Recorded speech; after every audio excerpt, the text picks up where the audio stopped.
Hello, ২০১০ সালের পর জারি হওয়া সমস্ত ওবিসি সার্টিফিকেট বাতিল করল আমাদের পশ্চিমবঙ্গের ক্যালকাটা হাইকোর্ট।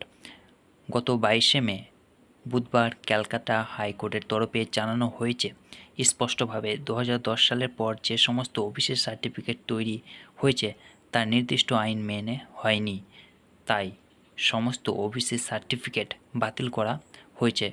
সুতরাং এরপর থেকে সেই সার্টিফিকেট কোনো চাকরি তথা অন্য যে কোনো ক্ষেত্রে আর ব্যবহার করতে পারবে না। আর এই বাতিল হওয়া ওবিসি সার্টিফিকেটের সংখ্যা প্রায় ৫ লক্ষ। তবে ২০১০ সালের পর তৈরি হওয়া সমস্ত ওবিসি সার্টিফিকেট বাতিল বিষয়টি এই রকম নয়। ২০১০ সালের পর যে সমস্ত জনগোষ্ঠীগুলি ওবিসি তালিকাভুক্ত অন্তর্ভুক্ত হয়েছে শুধুমাত্র তাদেরই বাতিল, অর্থাৎ যে সমস্ত জনগোষ্ঠীগুলি ২০১০ সালের আগে ওবিসি তালিকাভুক্ত ছিল কিন্তু ২০১০ সালের পরে সার্টিফিকেট পেয়েছেন তাদের কোনো রকম অসুবিধা নেই।